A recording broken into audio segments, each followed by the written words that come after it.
Welcome to ASMR TirarADeguello. Are you hoping to calm your mind, relax your body, or experience ASMR? Dr. Andrew Michaels is here to help you. Today, Dr. Andrew Michaels opens up about a recent injury, which reminds him of a holiday story you won't believe.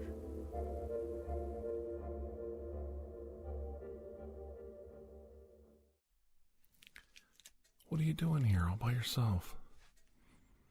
Sitting in the dark. People let you down. I know, it happens to me too. You don't think so? You don't think people let me down? No. Yeah. I get let down too.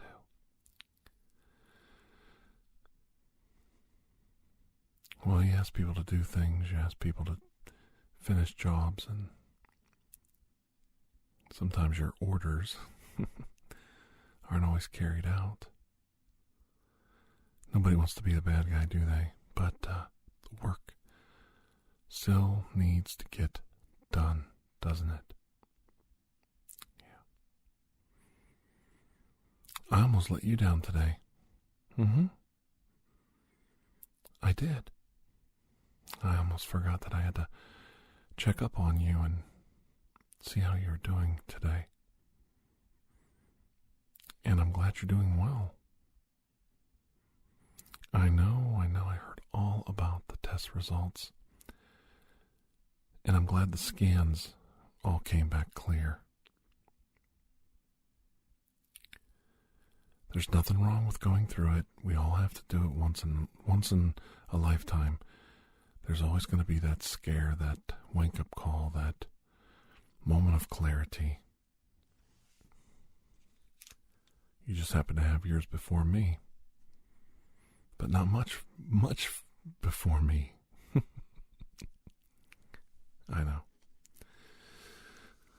Well, a health scare is not the same as somebody putting a gun to your face.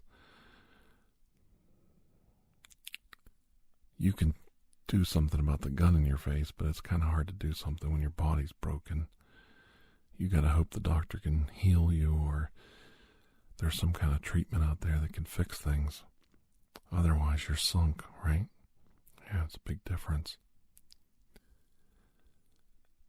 Well, I know there's things that you have to take care of, and treatments that you're gonna have to go through, and procedures and insurance papers to fill out.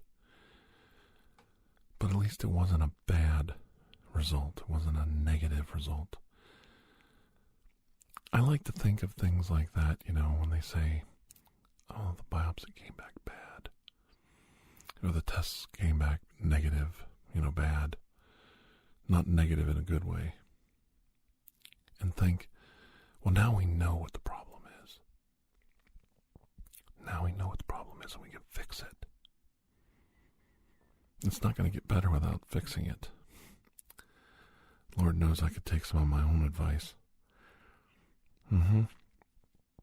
Yeah, I had a little accident. I got busted up. It's been a week ago now. I know you want to know all about it, so I'm going to tell you. Don't make fun of me. About a week ago, I just got home from work and I was in a hurry to get out. We had to run errands that day. And everybody needed to do their part, including me, and I had to get myself cleaned up, get a quick nap, and then we could run and do our errands later in the day. It was a Sunday. It was kind of cold out. So I took a shower and shaved and went to the bathroom, brushed my teeth, did everything I needed to get done, and jumped right in the shower. And right when the shower was over, I was completely clean, scrubbed head to toe. Took a real nice long shower. It was really weird. And I felt great. And I took a step and I stepped on my wife's razor that had fallen in the tub, and it Oh my God, it hurt my foot so bad. It hurt my foot so bad, I jumped and slipped with my other foot. My whole body went out from under me, and I came crashing down sideways into the side of the tub. Oh my God. It knocked the wind out of me. She thought I was bleeding or broke something, and I'm like, no, just get in here.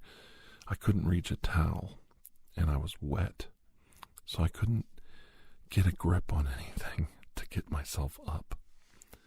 And there was so much shock in my body that even though I was in incredible pain, trying to catch my breath, trying to orient my body so I could stand up, I didn't know where I was hurt and where I wasn't hurt.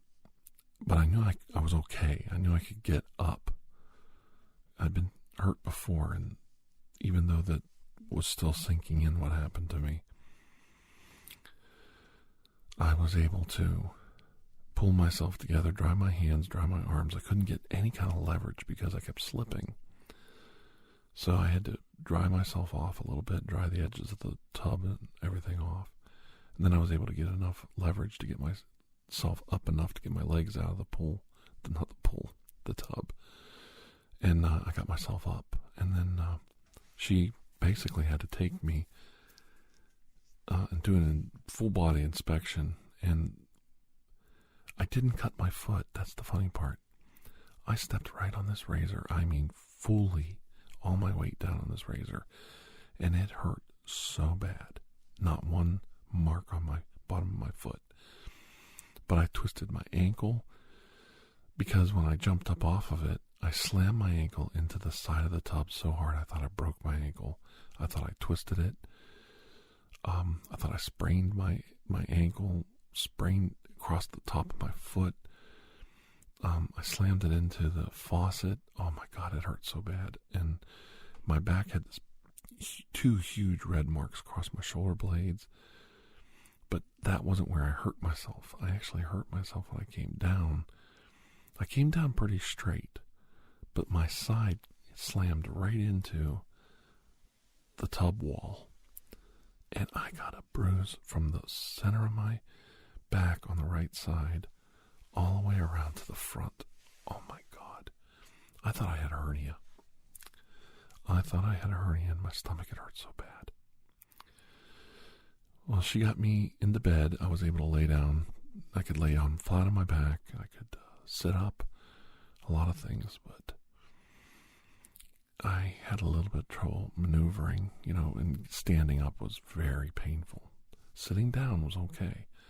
When I tried to stand back up, the spasms were incredible. And I remember back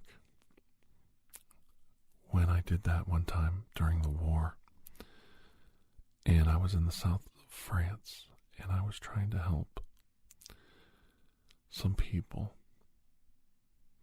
They were trying to escape the occupation in Vichy, France. Vichy, France was kind of like occupied, but it wasn't the same as being around Paris. The people were a lot more,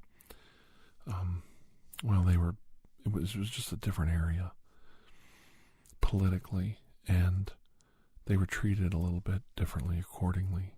There was a lot more partisan resistance in Paris and to the north in Normandy area. But down in southern France, in Vichy, France, it wasn't that bad. You had Italian troops there and German troops, and as long as they kept the peace, everything was okay. Of course, there I am in the middle of it. Not much peace is going to happen when OSS agents are running loose on the countryside, starting trouble.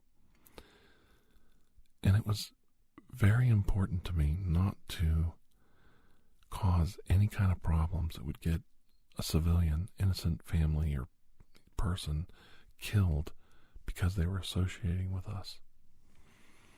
So you kept conversations with innkeepers quite short, and you didn't lay down any roots. You kept moving so that you didn't appear to be associating with anybody directly.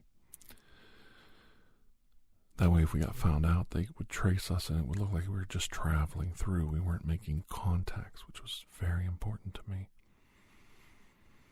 I don't believe in collateral damage. I don't think it's acceptable. There's no acceptable amount of collateral damage. And I was going to meet up with some people that said they had discovered a Nazi superweapon. And I thought, okay, what are they talking about? And they led me to this farm. And on this farm, believe it or not, was a hidden laboratory. And inside they were trying to figure out how Frankenstein's monster was assembled and reanimated. I kid you not. Now, this was around Christmas of 1944. And I finally realized they have captured Frankenstein's monster. They're doing blood work on him. They're taking pictures. They're trying to take x-rays. They're trying to figure out what kind of arcane alchemy this doctor used to reanimate this corpse. And it was a patchwork corpse, no less. A giant of a man. Endowed with superhuman strength. Well, we interfered. We interfered with great prejudice. And in the process of that interference, a gunfight broke out. I'm kind of jumping around a little bit because I want to get to the gist of the story. And the gist of the story is, through our actions, we caused some collateral damage. What we did was we accidentally freed the creature in the gunfight. Once freed from his chains, he became awoken.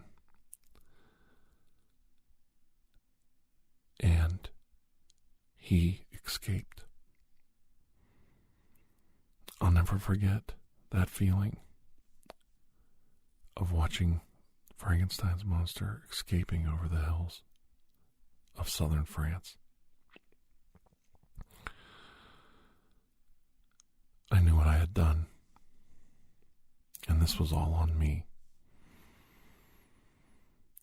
I managed to follow his trail all the way to Nice, France. I had friends there.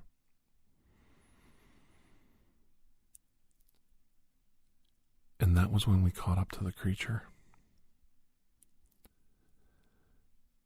In the firefight that ensued, trying to capture him, 3 of my men were killed, and I myself was injured. Not quite dissimilar from my silly bathroom fall. Frankenstein's monster was using a log as a battering ram, trying to keep us back while we were using fire and torches and other methods to scare him, frighten him into a corner. Once we trapped him into a corner, he threw the log in one act of desperation like a angry, petulant child, and this log hit me square across the abdomen.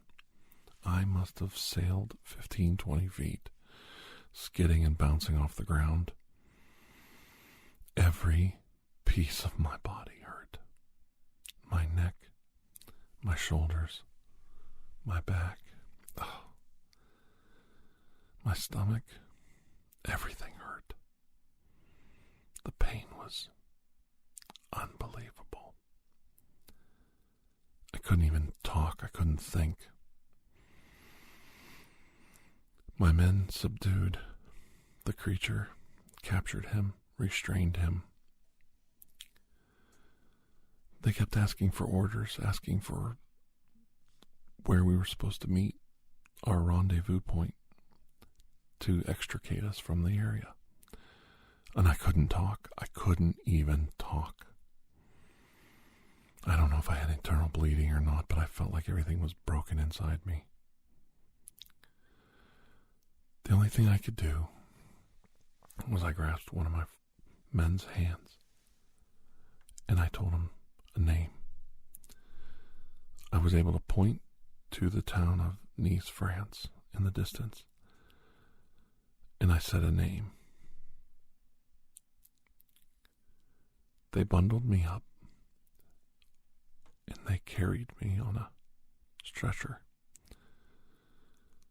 into Nice, lying in an alley, damp, wet, cold. They brought that man whose name I said to me. He was a wine seller. He owned a very small wine shop. Not even as big as a modern day convenience store. And it was a very lucrative business for him because wine sells better than just about everything else in France. He immediately recognized me, his American friend. He hugged me, he cried. The pain in his voice. I must have been near death's door. He beckoned them to pick me up, holding my hand the whole time while they carried me to his shop. He only spoke in French, very little English, and my men could not understand him. They only spoke German. I knew what he was saying. He was saying, we've got to get him back. It's before it's too late. We've got to get him back. We've got to get him back. Hold on, my friend. Hold on, my friend. Hold on. The town of Nice was decorated with a few Christmas ornaments, a few wreaths, and holly here and there speckled across the town. The rest of the town was decorated with partisans and politicians that weren't following the party line for the occupation. They were decorating the light posts on the main street of Nice, France. They were hung there. Public execution and left as an example to the others. I must tell you this one moment in time. His wife and his mother came out to help with me when we got to the shop. I thought I saw death, but it was a man hanging from a light post as I was looking up. And when his wife and his mother came upon me, it was as if angels swept down and touched my brow. The warm cloths they were using to clean me as they carried me in to the shop was like the touch of angels across my brow. They took me into the back, a small work area where he processed and labeled the wines. He opened up an ancient cabinet hidden in the recesses of the wall. My friend, the alchemist. My friend, the alchemist. Using his arcane magics and elixirs and serums and potions. Could this magic user, this wizard of ancient knowledge and ancient spells, could he save me? He handed a balm, a B-A-L-M, a balm, to his wife, and as his mother and the men that brought me on the stretcher, stripped my shirt open. I winced in pain and agony. I could not cry out, but I was going to cry out, so they stuck a cloth rag into my mouth, gagging me at first, choking me. But no matter what, I could not be allowed to scream out loud. It would alert the authorities that something was going on. They rubbed the salve upon my entire chest and abdomen. Then they signaled with their hands what had to happen next, and that was they had to pick me up and rotate me over. I must tell you, my friends, these were soldiers. They were strong and fit, stronger than any two men. My team was a crack group of paratroopers. They grabbed me up with very little restraint, flipped me over like a chef flips over a crepe in the pan. The pain that shot through my entire body was too much, and I blacked out and lost consciousness. When I became aware and awake, I looked up, and my men were apologizing for roughing me up, they said. I said I wouldn't be alive if you boys hadn't brought me here. And that's when I realized I could talk. I told them thank you for bringing me here. My friend was there, his wife, and his mother, all crowded in that room. But what happened next was the most startling, the very most startling of events. The creature, unchained, unfettered, stood from the corner of the room. As cramped as we were in that small shop, they parted away so the creature could approach me, and he put his hand on my shoulder and said he was sorry. I could smell the serums, the potions, the chemical concoctions my friend had mixed. He had brought Frankenstein's monster back to reality.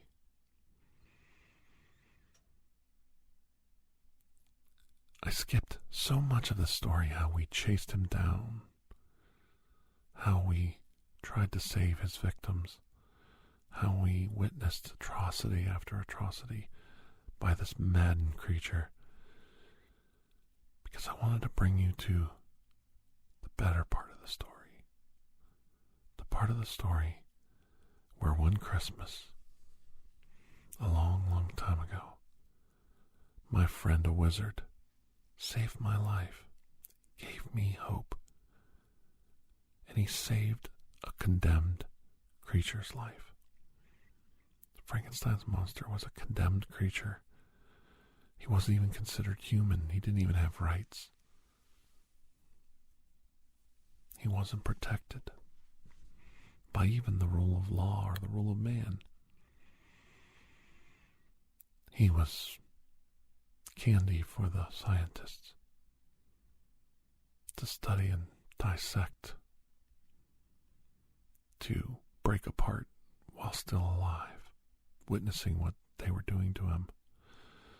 They drove him mad. As my friend healed my body with his arcane magics, he healed the monster with those same magics.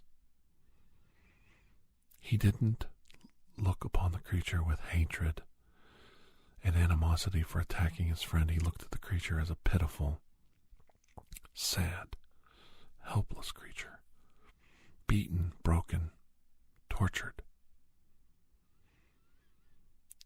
The creature was as much or more of a victim as I was from the attack. The predator and the prey, being indistinguishable in the ugliness and the fog of war.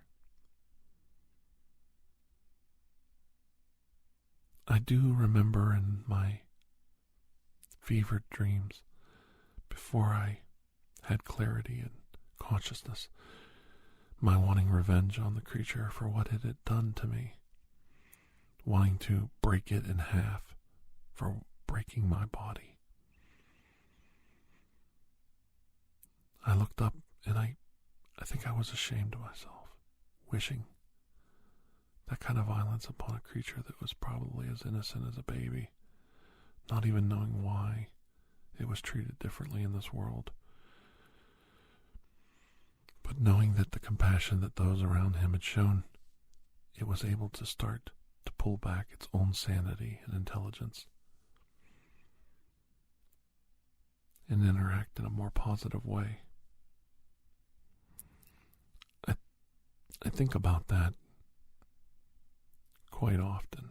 That one Christmas a long time ago in southern France. Nice is a beautiful city. I remember as we parted to take a train down to the Mediterranean where we were to get picked up. I wanted to escape Nice as quickly as possible. I asked my friend if he wanted an intervention to deal with the people who had done this, the hangings, the torture and the torments of the people of that fine town. They asked me just to part ways and maybe someday they'd see us again. I made it a project of mine near the end of the war with a group of men to return to Nice, France, to get pictures, documents, records that they kept, to follow all the men that tortured that city, that town, that area, and hold them accountable for their war crimes.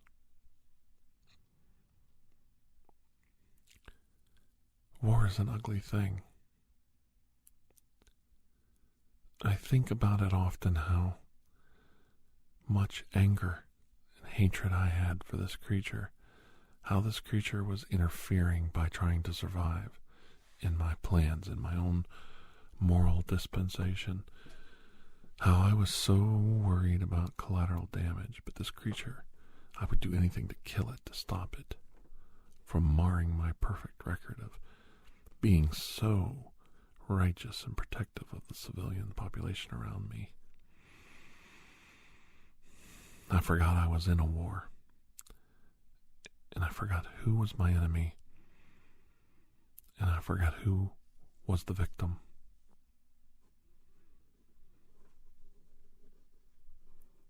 I lost some very good men. It could have been avoided if we had taken a different track in recapturing the creature. There's a lot to be learned in life.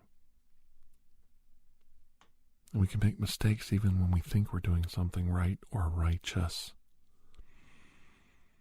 We let our politics, our morals, our religions cloud our minds, and we get one-track thoughts.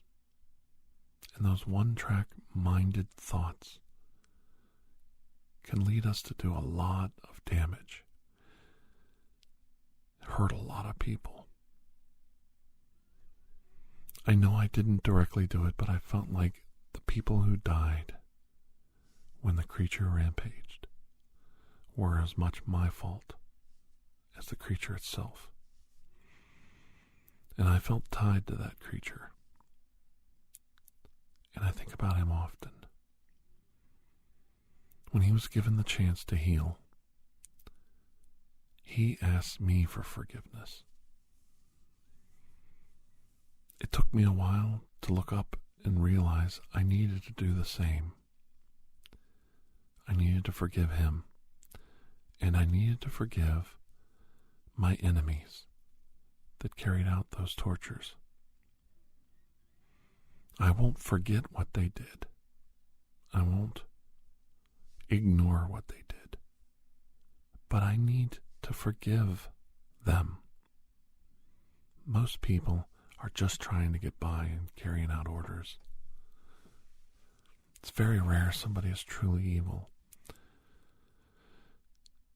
Given the opportunity, people will do a good deed over an evil deed. There's more benefit to it in the long run.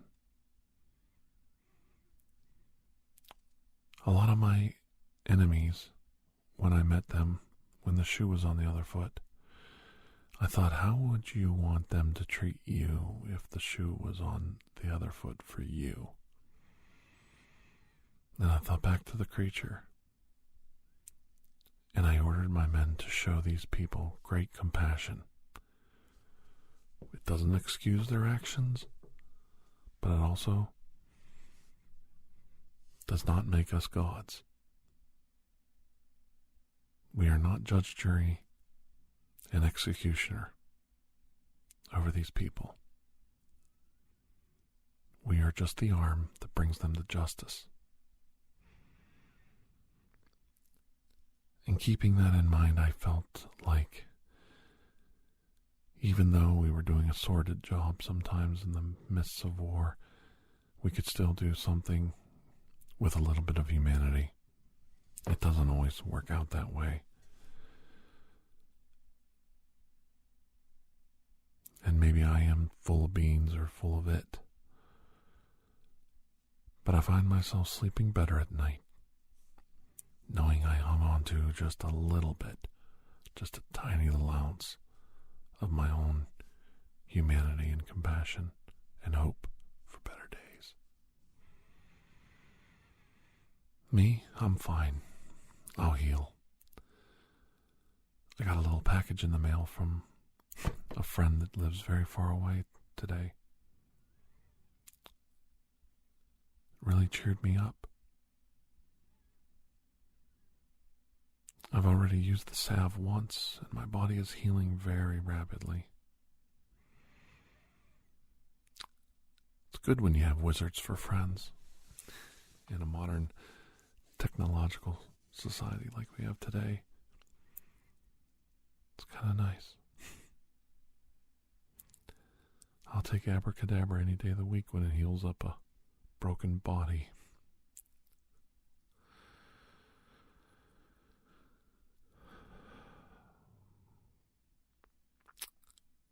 Thank you for joining me today. I hope you enjoyed this. And I can't wait to sit down and talk to you again.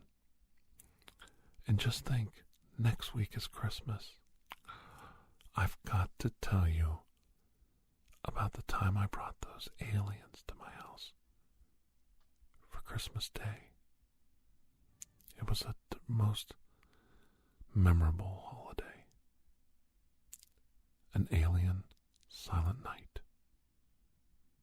But that's a story for next week, so stay tuned. And we'll see you soon, okay? Bye-bye.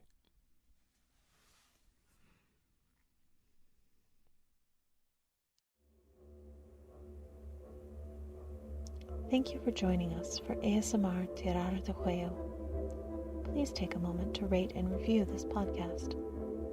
If you are interested in additional ASMR content, you may view our library of videos at youtube.com/TirarADeguello. The theme song, Atlantis, is by Jason Shaw of audionautics.com and is used by permission. Correspondence, including questions or requests, may be sent to TirarADeguello@gmail.com. On behalf of Dr. Andrew Michaels, thank you.